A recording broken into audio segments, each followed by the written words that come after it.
콜롬보에 이어서 그럼 두 번째 도시는 어딘가요? 네, 두 번째 도시는 스리랑카 사람들의 정신적인 지주인 그 캔디입니다.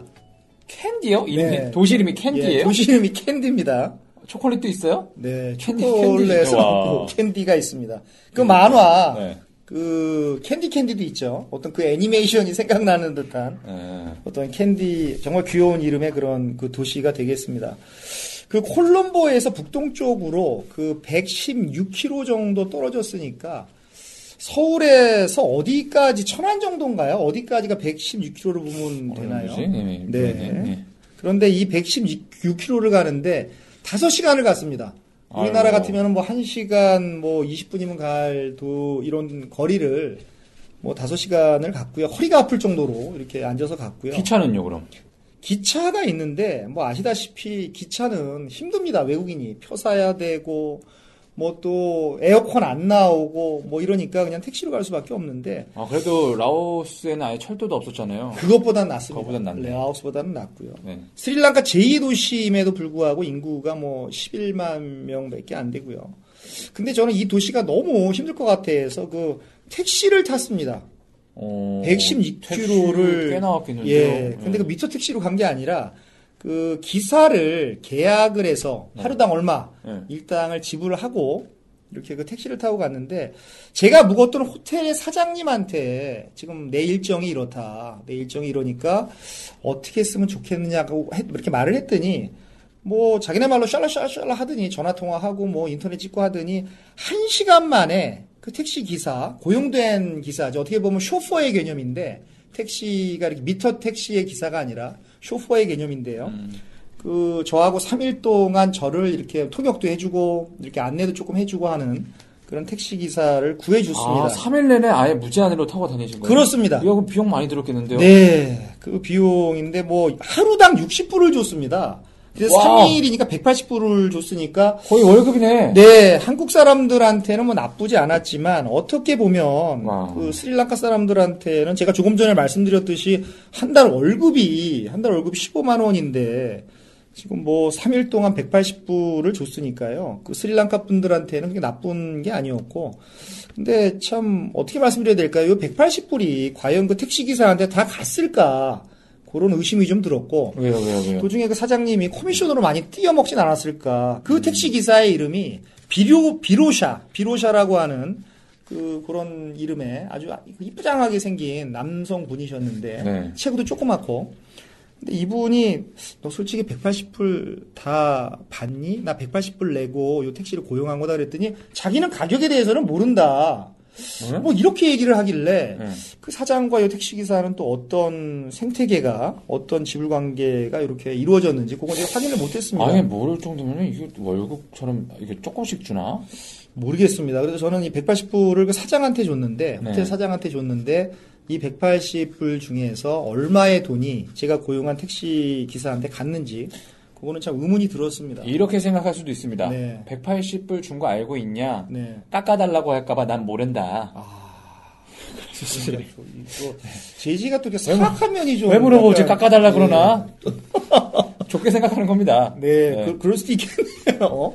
네. 근데 이 비로샤라고 하는 택시기사가 너무 사람이 좋았습니다. 저는 지금도 참 이렇게 친구로 지내고 싶은데 연락이 끊어졌는데, 나중에 연락하셨었어요. 예, 나중에 전화까지 했는데 전화를 안 받더라고요. 뭐 이게 스팸 전화라 그래서 안 받는지 모르겠지만 전화를 안 받아요. 제가 전화번호까지 받았고 이메일도 보냈는데 네. 그게 스팸 처리됐는지 모르겠지만 이 비로샤의 원래 직업이 화가였습니다. 또 그림 좋아하시는데 또, 예, 화가였는데 저한테 솔직히 얘기하더라고요. 이 캔디에 가면서 화가인데 화가는 배가 고프다. 돈벌이가 안 된다. 그래서 부업으로 택시기사를 하는 거다. 그래서 예술가는 어떤 나라든 간에 배가 고픈 게 아닌가 이런 생각이 좀 들었고요. 근데 너무 성격이 좋은 분이고 이분은 그 타밀족이 아니라 그 싱할라족이었습니다. 약간 피부가 하얀색의 그 싱할라족이었는데 이분이 너무 착해서 그런지 너무 차분해서 그런지 속도를 또 안 내는 거예요. 속도를 좀 낼 때는 내야 되는데 그래서 이렇게 미터기를 뒤에서 보니까 시속 60km를 넘질 않는 거예요. 차가 없는데도? 예, 차가 없는데도. 그래서 이거 참 사람은 좋은데 그렇다고 해서 또 막 밟으라 그럴 수도 없고. 근데 그래서 길이 워낙 안 좋으니까 이렇게 툴렁툴렁 굽이 갔는데 116km를 가는데 5시간이 걸렸습니다. 와. 그러니까 뭐 그것도 그 마티즈 같은 경차, 그것도 큰 뭐 벤츠가 아니라 마티즈 같은 그런 조그만 차에서 뒷좌석에서 네. 찌그러져 앉아가지고 5시간을 가는 그런 느낌 아시나요? 아니 그쪽 분들의 스타일 아닐까요? 그 혹시 다른 차들은 빨리 다녔습니까? 다른 차는 빨리 다니더라고요. 아, 그래요? 툭툭툭. 오히려 툭툭이 제가 탄 택시보다도 빠를 정도로. 아니면 왜 갔는데. 전에 제가 다낭을 갔었을 때 네. 그 택시나 모든 차들이 다 고속도로인데 천천히 달리더라고요, 일정하게. 그래서 이게 나라마다 스타일이 좀 다르구나. 빨리빨리가 없구나. 네. 이 생각을 했던 적이 있었거든요. 네. 또 갑자기 궁금한 게 생겼는데 네. 택시기사 하니까 다른 나라들은 우리처럼 대리운전 기사도 많이 있나요? 그걸 혹시 아시나요? 그 중국에는 대리운전 기사가 확실히 있고요. 네.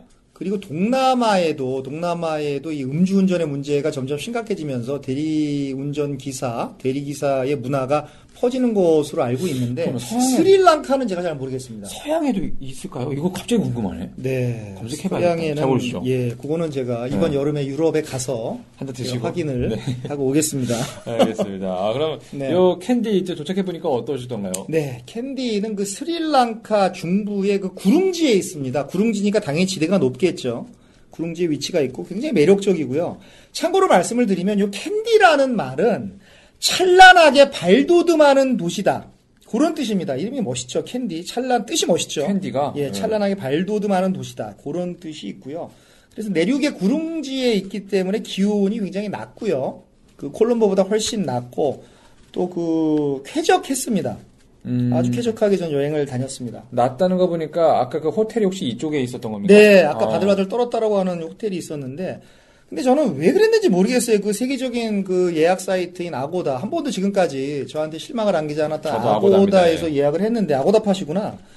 근데 올라갔는데 택시기사가 못 찾는 거예요. 오르락내리락을 막 계속 반복을 하면서 겨우 찾았습니다. 겨우 찾았는데, 해발 정말 그 500m 가까운 데에 호텔이 있었습니다. 저는 이게 굉장히 주변에 아무것도 없고, 그 호텔만 있었는데. 호텔만 딱 있었어요? 예, 그 호텔하고 일반 이런 가정집들 몇 채만 있고 해서 이걸 도대체 어떻게 할까라고 생각을 했는데 중요한 것은 그게 아니라 호텔에 들어가서 방에 들어갔는데 히터가 없었습니다.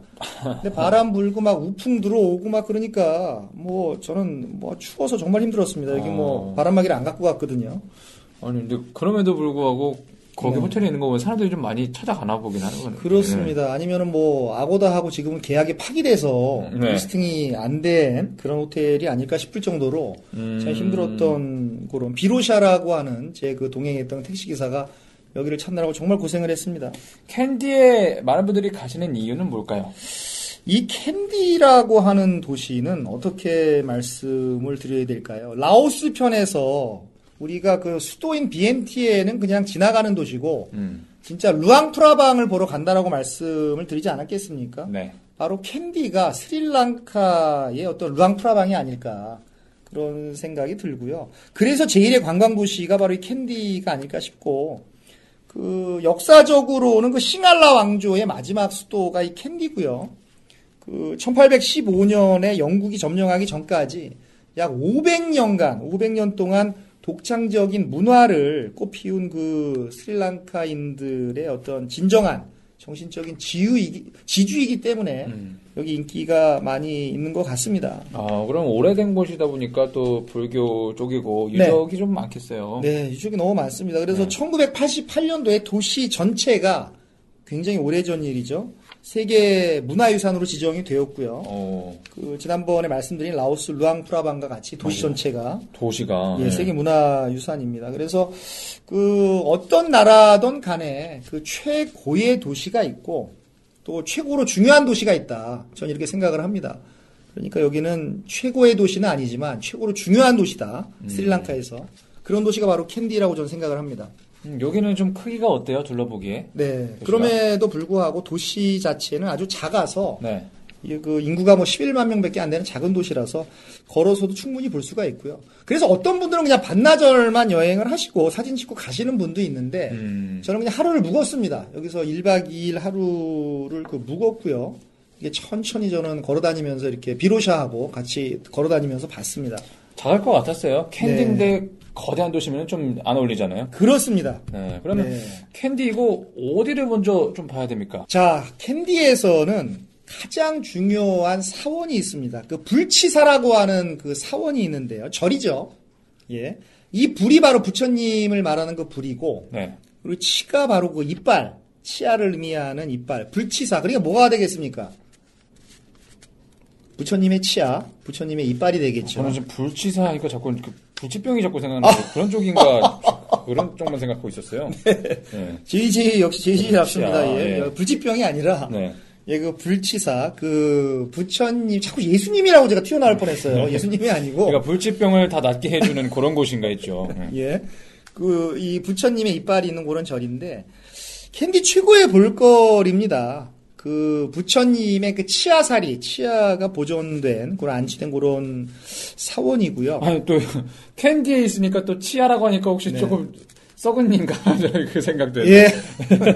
예. 캔디를 많이 드셔서. 그러니까, 예. 예. 참, 예.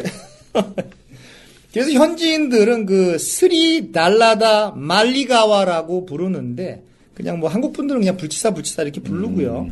그래서 요 불치는 부처님의 요 이빨은 치아는 기원전 543년에 그 부처님께서 돌아가시고 그 다비식을 치릅니다. 요 다비라고 하는 것은 불교의 장례 의식입니다. 그러니까 시신을 화장하는 것이죠.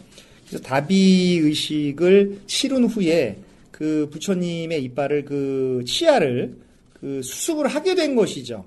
그래서 그때 인도에 그 칼랑가 왕이라는 분이 있습니다. 칼랑가 왕조의 시조. 네. 그 칼랑가 왕이라는 분이 있는데, 이 칼랑가 왕조가 인도의 그 남동부 쪽에 있습니다. 스리랑카하고 좀 가까운 곳에 있는데, 이 칼랑가 왕이 그 딸인 그 헤마말라 공주한테 요 스리랑카를 요걸 좀 가져다 줄래라고 해서 요 딸이 스리랑카로 가져와서 이 불치사에 안치를 한 건데 여기에도 그 스토리텔링이 있습니다. 이게 스토리텔링이 있는데 362년에 요 칼랑가 왕국은 계속 옆에 있는 부족들하고 전쟁하고 또 대기근이 일어나서 국민들 막 죽고 그런 상황이었다고 합니다. 네. 근데 어느 날 갑자기 요 칼랑가 왕께서 꿈을 꿨는데 그 꿈에 이런 계시가 나왔다 그래요. 빨리 부처님의 이빨을 스리랑카에 가서 캔디에 모시면, 캔디란 도시에 모시면 요 전쟁이 끝난다. 그런 꿈을 통한 계시를 받게 되는 것이죠. 그렇게 고민을 하다가 자기가 정말 아끼던 그 영특한 딸이 있는데 그 딸의 이름이 바로 헤마말라 공주입니다. 요 헤마말라 공주한테 너 이걸 어떻게 숨겨갈래? 그랬더니 헤마말라 공주가 머리가 길었던 모양입니다. 네. 그 긴 머리 사이에, 쪽머리 사이에 요 부처님의 이빨을 숨겨서 스리랑카에 와서 캔디 안치를 시켰다라고 하는 그런 말이 있습니다. 요 역사적 사실인지 전설인지 모르겠지만. 전설 느낌이 따가지고. 그렇습니다. 네. 전설 느낌이 나죠. 근데 참 이상하리 많지, 요 불치사에 부처님의 치아를 옮겼더니 정말 대기근이 끝났다. 전쟁이 끝났다라는 그런 스토리텔링이 있는 것이죠. 참 재미있죠. 네. 그래서 그 헤마말라 공주가 참 그걸 머리에 이렇게 숨겨서 머리에 치아를. 예, 머리에 숨겨서 스리랑카로 배를 타고 왔겠죠. 그때 비행기가 없었으니까요. 네. 배를 타고 와서 이 불치사에 숨겼다라고 하는 것, 그거 참 재미있는 스토리텔링이고요. 네. 근데 중요한 것은 그 부처님의 치아가 안치된 그 사리함이 있는데요. 그 사리함이 하루에 3번, 새벽 4시 반, 그리고 오전 10시 반, 그리고 저녁 6시 반에만 일반한테 공개가 된다라는 겁니다. 새벽 4시 반에 공개를 하면은 그때도 사람들이 보나? 그렇습니다. 그때도 뭐 가서 보고요. 긴 줄이 있고요. 그러니까 1시간 전에 벌써 긴 줄이 막 쓰고요. 뭐 시간을 맞추어 가야 되고요. 거기는 어둡지 않습니까? 새벽에? 4시, 새벽에 4시 어둡죠. 반쯤에? 예, 굉장히 네. 어둡습니다. 근데 불을 밝히고 가서 그걸 보려고 하고요. 그래서 부처님의 치아를 본다라고 하는 느낌이 정말 상당히 그 이렇게 성스럽게 이 몽환적으로 다가왔고, 제가 예루살렘에서 유학할 때 그 인근 도시인 베들레헴에 갔을 때, 베들레헴에 가서 예수님이 태어나신 거 말구유를 봤을 때와 비슷한 그런 굉장히 영적인 그런 느낌을 받았고요. 그래서 스리랑카 사람들에게는 죽기 전에는 반드시 한번 이 불치사에 참배를 해야 된다. 이런 말이 있어서 끊임없이 이제 그 내국인들도 이렇게 오고요. 근데 여기서 좀 약간 좀 껄쩍지근했던 게 역시 외국인들은 이 10불을 내야 들어갑니다. 외국인만? 예, 외국인만. 현지인들은 공짜. 참 희한하네. 10%를 내야 들어가는데 돈을 내면서도 전 돈을 10%를 이렇게 마지못해서 빼서 내면서도 이게 과연 이 불치사를 위해서 쓰이는 그러게요, 것인지 그러게요. 아니면 그거 받는 사람이 이렇게 뒷주머니에 슬쩍 넣어서 집에 가서 쓸 건지 그게 좀 약간 후진국의 특징이 그런 것 같아요. 불투명하다라는 거. 돈을 냈는데 그쵸. 이 돈이 이 100% 불치사에 가겠어요. 그렇습니다. 불치사에 쓰이는 것인지 아니면은 정말 입마에 포켓되는 것인지 그런 게 있었습니다. 그래서 참 절에서도 돈을 받는 스리랑카다 이렇게 생각하니까 좀 정이 떨어졌지만 뭐 부처님은 돈을 받지 않으실 것 같은데 설마요. 예, 아니, 받으시려고 그러시나요? 모르겠습니다. 아니면은 뭐 깎아줄게요 이 정도일 수도 있고 예. 그래서 어쨌든 그 10불을 내고 들어가서 봤는데 굉장히 성스러웠습니다. 불치사는 요 불치사를 보러 사실 캔디를 가는 것이죠. 캔디의 가장 핵심은 불치사다. 그렇습니다. 네.